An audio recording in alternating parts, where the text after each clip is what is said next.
Pessoal, eu vou falar aqui para vocês agora sobre Sleep e Wake Up, como que a gente vai mexer com duas System Calls, uma que é Sleep e a outra que é Wake Up, tá? Então, até a transparência anterior, a gente falou sobre soluções, né, de entrar na região crítica que envolviam busy wait, que envolvia essa espera ociosa, tá bom? Agora eu vou falar para vocês sobre. Eu vou dar para vocês uma solução usando o semáforo, onde eu não preciso de ficar nessa espera ativa aguardando a entrada na região crítica. Mas antes de falar sobre semáforos, a gente vai estar vendo aqui duas System Calls Sleep Wake Up na esperança de, com isso, a gente entender melhor o que seja semáforos, tá?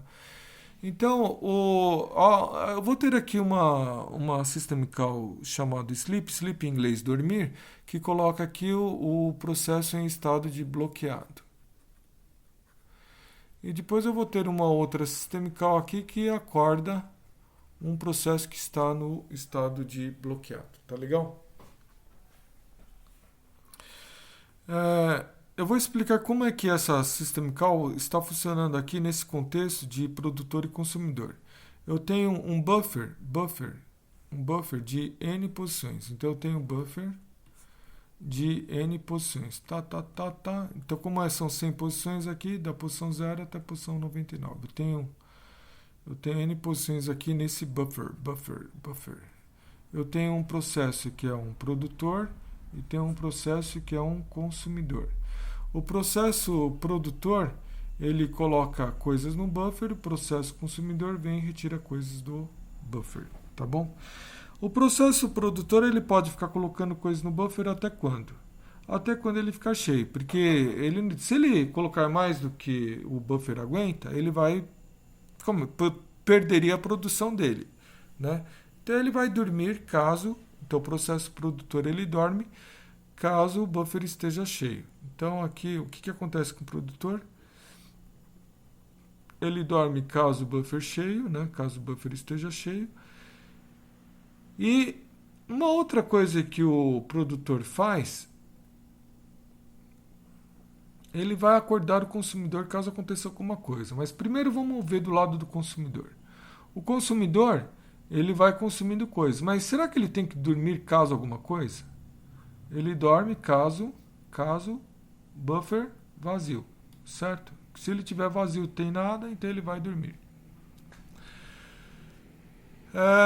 O produtor ele vai acordar o consumidor, então o produtor ele acorda consumidor, caso o que, pessoal? Caso produziu um item. Então, caso ele produziu um item. Porque se ele conseguiu produzir um item, então ele acorda o consumidor. E o consumidor, ele acorda o produtor, então acorda produtor, caso consuma o último item.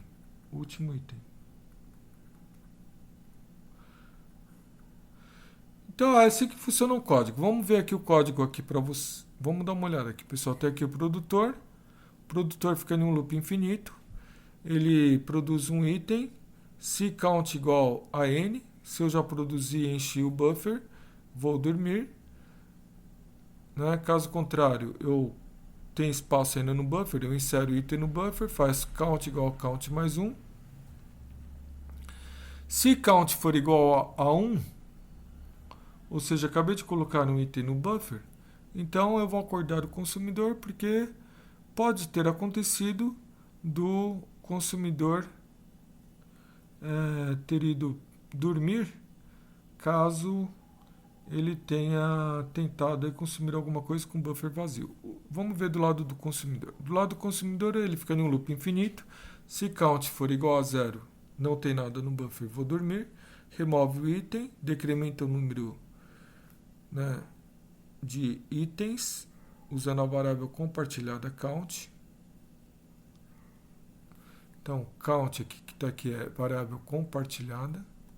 Variável compartilhada. Se é uma variável compartilhada, eu posso ter problemas de condição de corrida, de race condition, problemas condição de corrida. Tá legal, pessoal? É que a gente vai acabar vendo que vai dar daqui a pouco, tá?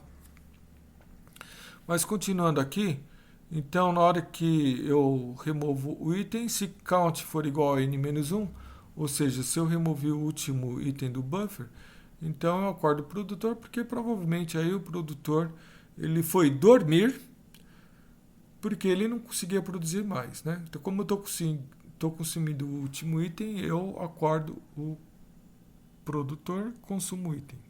Então, beleza, pessoal? Entenderam aí o código do produtor e do consumidor? Eu vou parar por aqui para explicar o erro daqui a pouco, tá?